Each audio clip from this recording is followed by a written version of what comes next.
loved by you the way I'm made. You are perfect, you don't make mistakes. I am loved by you the way I'm made.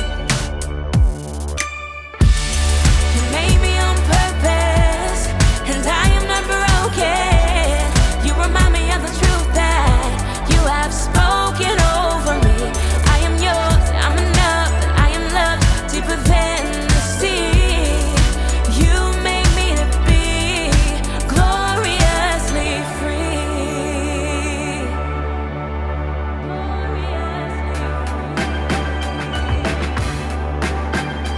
You made my heart, made my mind, made me bright so I could shine. And I just wanna say that I'm amazed. All the things that make me me, make you smile, and I can see that.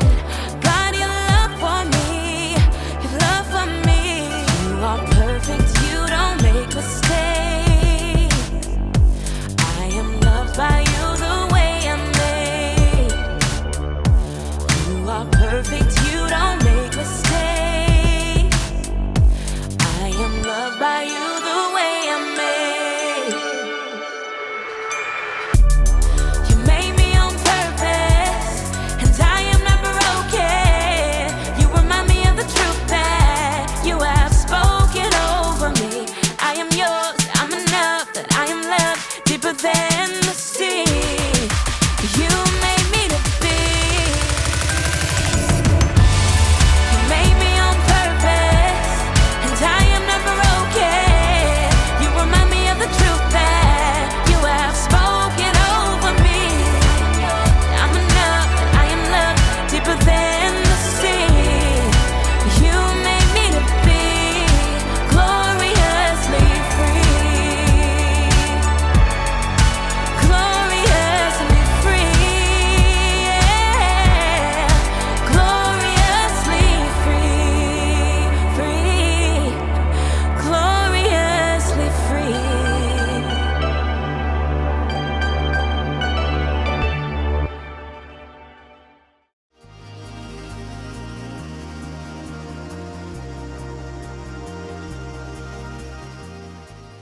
And finally, the gummy fish. That's individuality for you. Individuality is discovering who you're meant to be so you can make a difference. Here's one thing I've discovered about myself. I have a very special gift. I'm kind of an expert at finding the perfect candy combinations. For instance, everyone knows that chocolate and peanut butter goes well together. But did you know that sour worms and cherry starburst together will make your head spin? But my most favorite combination is the one I'm working on right now. I start with sour candy. Oh, I love it so much. But too much sour can be a bad thing. So, to balance it out, chocolate covered raisins. They take some of the punch out of the sour. And plus, they used to be grapes, so healthy. Then, the gummy fish. Of course, these are key because they stick to your teeth, so you know you'll be tasting them for at least another hour.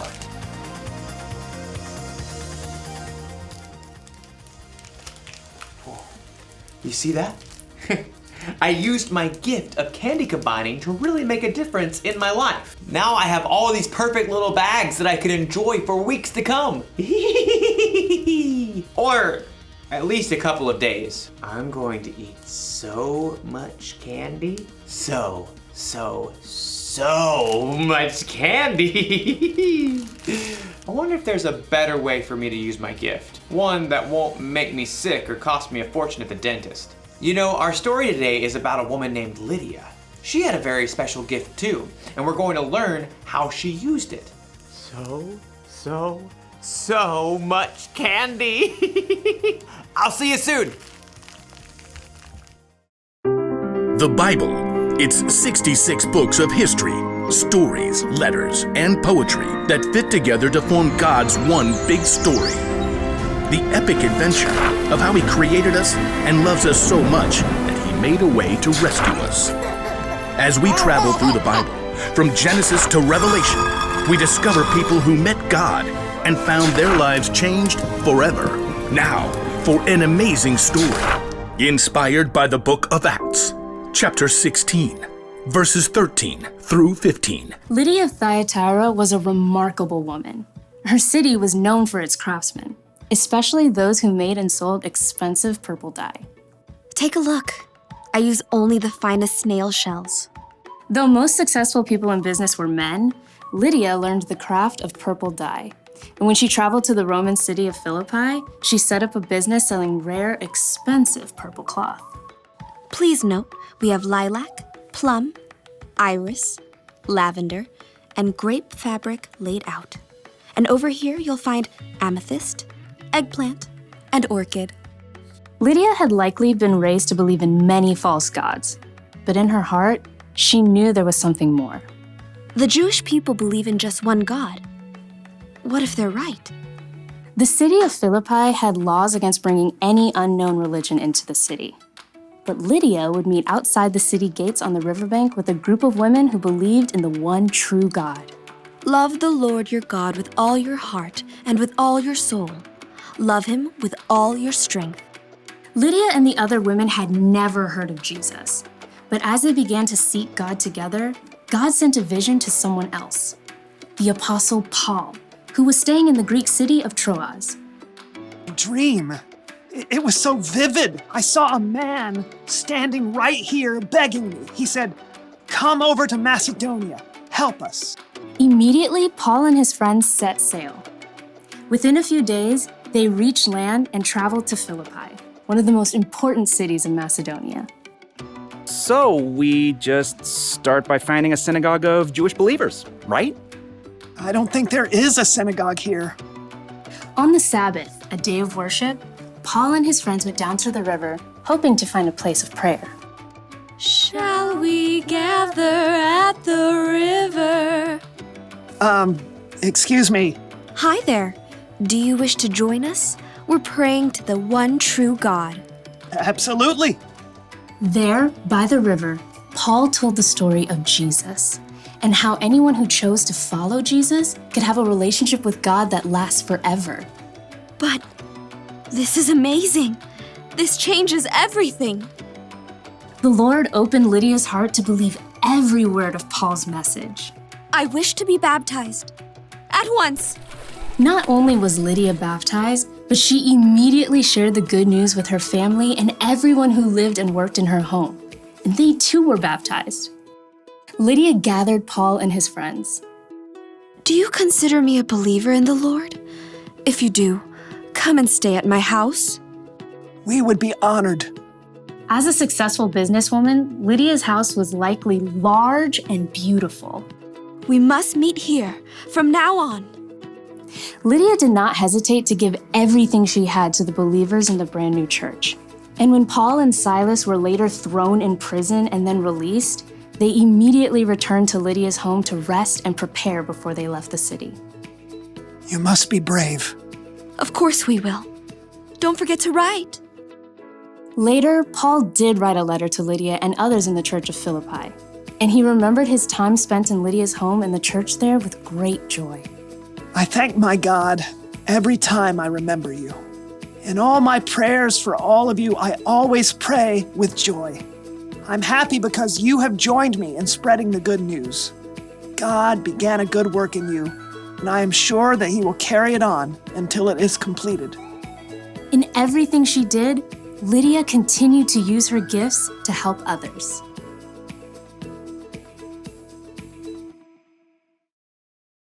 Okay, so everyone has at least one gift, right? Something they can do really well. And it doesn't have to be something flashy, like being an amazing singer. You could be good at baking, swimming, finding things that are lost, talking very, very, very, very fast, making people laugh, identifying different species of birds.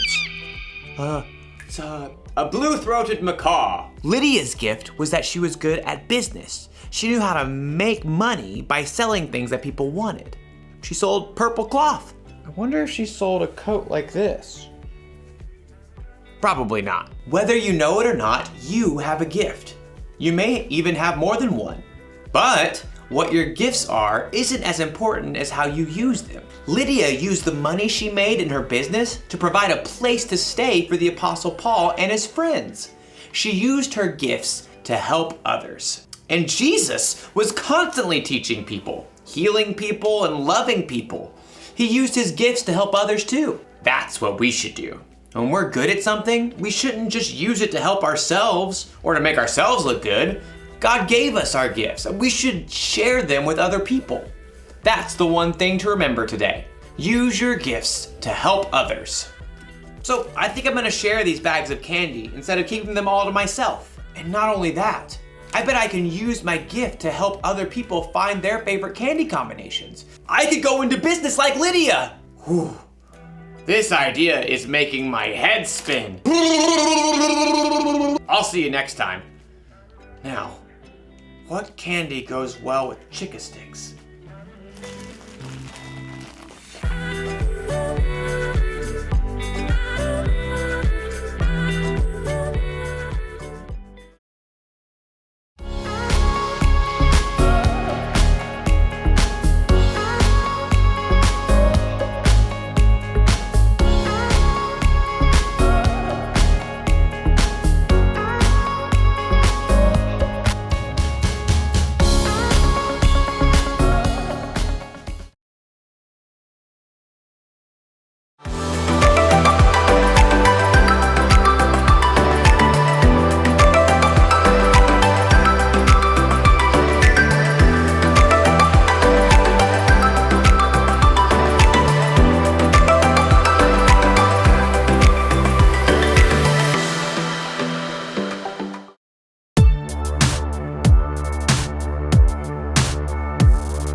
Perfect, you don't make mistakes.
What are you doing, John?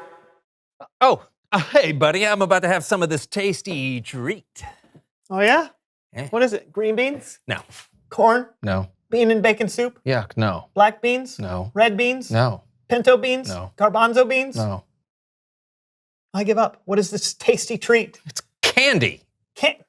Candy. Candy doesn't come in cans, John. Are you sure? Yeah, I'm sure. I'll bet you a pie in the face that is not candy. You're on.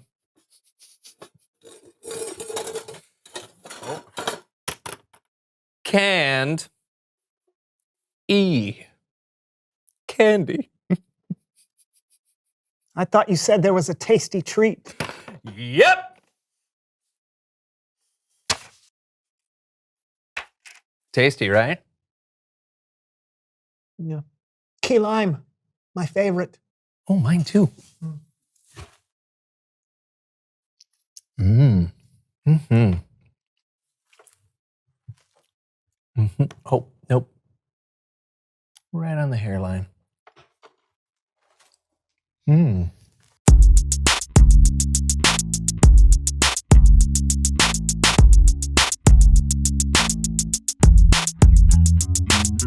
Greetings and salutations, our friends. Oh, fancy. Always. Uh-huh. I am Brandon. And I'm John. And welcome to the So&SO Show. And what a show we have today. Am I right, Brandon? That's right. The beauty is, we don't even know what the show will be today. That's right, because whether you're at home or at church or on the International Space Station, wherever you may be watching our show today, you are going to choose what happens on today's show. You get to create your own So&So show.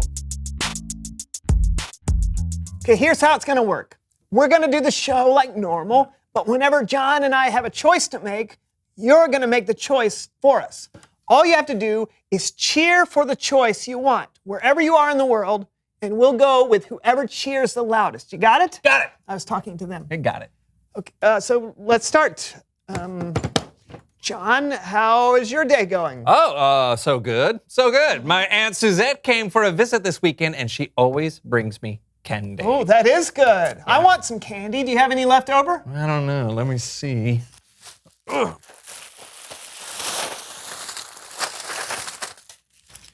Yeah, just a little. Whoa! We'll never be able to eat all that. You may be right. Hey, you know what? I've always wanted to make a portrait of my face out of candy. Huh? Oh, no, let's make something that people will actually want to look at. Yeah. Like the Eiffel Tower. Oh, there it is. Your first choice. What should we do? Should we make the Eiffel Tower out of candy? Oh, a portrait of my face. Start cheering now. Yeah, turn up the audience microphone. I want John! John's face! Oh. John's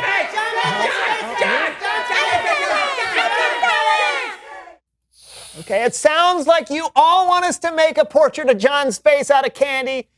It's your choice. So let's get to work. Come on!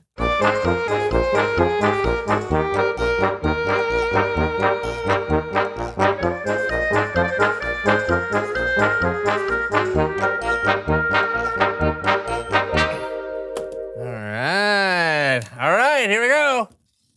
And voila! That is unique. Yes, a treasure to keep forever. Yeah. Gluey. Gross. Yeah. Oh, that's perfect right there. Oh, look at that. The eyes follow me wherever I go. Oh boy, it's time for someone who knows. Oh, okay. You get to decide who our guest is going to be. I think it should be the founder of the candy factory, Sweets to the Max, a man who's never given an interview or even been seen in public, Mr. Billy Bonka. And I think our guest should be my cousin Howard. He's a dentist. Really? What? Good dental hygiene is very important. Tooth decay is a huge problem. Just let them vote. All right, what's it gonna be? Whimsical candy connoisseur Billy Bonka or Howard the dentist? Start cheering now. Billy Bonka! My mom's a dentist. The people have spoken. Please welcome someone who knows stuff.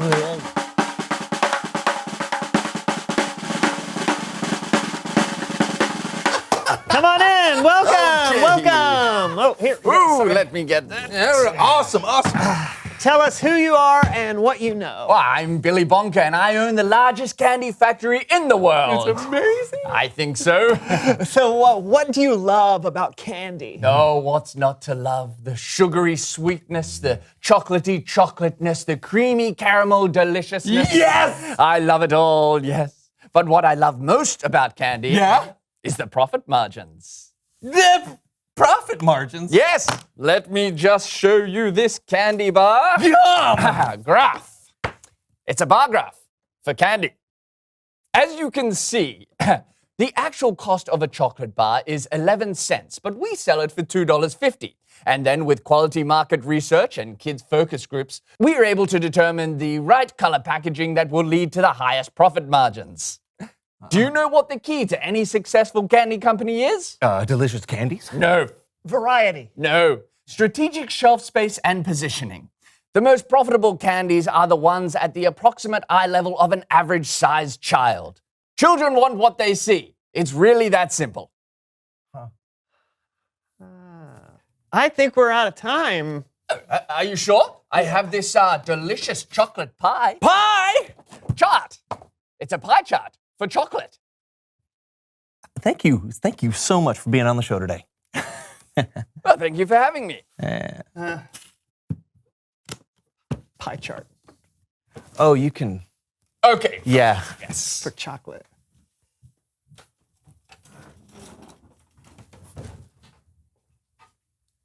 So your cousin's a dentist. Too late. Okay.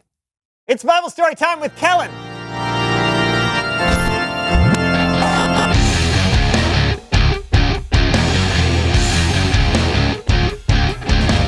Kellen! How's it going, gentlemen? Well, what do you got for us today? Well, our story today is about a woman named Lydia.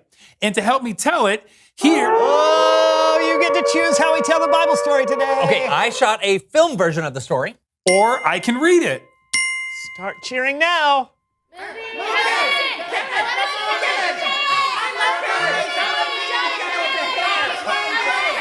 I'm the dentist. Oh, that was a close one. But I think you chose John. What? Take it away, my friend. Oh, roll it.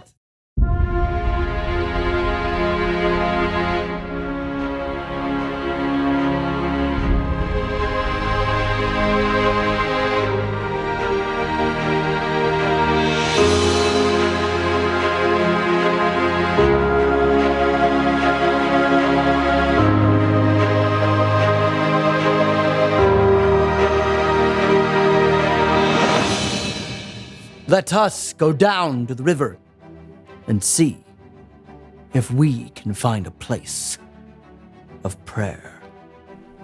Paul, over there. I'm Lydia.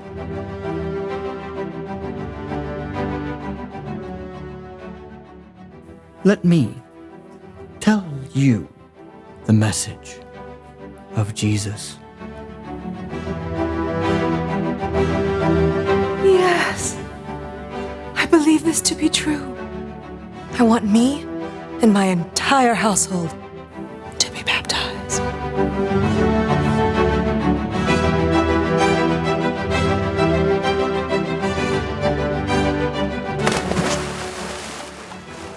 Do you consider me to be a believer in the Lord?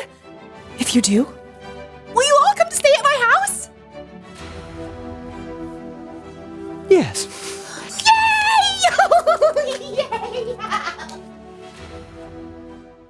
That was it? Well, there's not a lot about Lydia in the Bible. John's right. We actually don't know much more than what we just saw. But it was important enough that Luke, the author of Acts, thought he should write it down.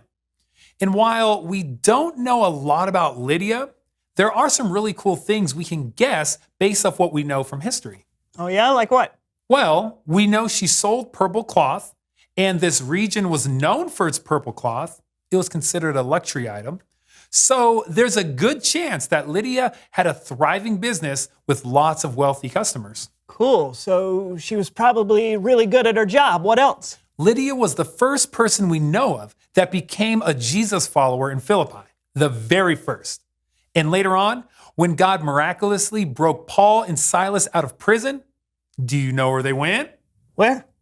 Lydia's house, where all the other Jesus followers with Paul were staying. Lydia had used her skill as a business person, her talent as a craftsperson, and the money she made to provide housing for Paul and all the other believers while they were in town. And she most likely became an important leader of the church in Philippi. She was willing to use her gifts to serve God by helping others. This could be a much longer movie. Definitely. I think one of the reasons Luke wanted to include this story was to show that God can use our gifts, no matter who you are or where you are. Every person has something they're good at that can be used to help others. Thanks. That's great, Kellen. Thanks so much. Yeah. You're welcome so much. I'll see you guys next time. Later. See ya. Bye. That was really great. Oh, yeah. I love that there's so much more to people than what we just see on the surface. I mean, it was just 3 verses in the Bible about Lydia, but here we are talking about her nearly 2,000 years later. Yeah. I think it's a good reminder that everyone has something to give. Everyone has something they're good at. Yeah, they do. Absolutely. Reveal the question. What are you good at? Maybe you're really good at a sport. Or understanding math. Or maybe, you're really good at making people that feel left out feel welcome. Everyone has something they're good at. And what's cool is that you get to choose how to use the gift God gave you. Oh, which brings us to your final choice of the show. Okay, what should we do for the credits? I say we eat my self-portrait. And I say we bring on my cousin Howard, the dentist. Start cheering now. Dentist!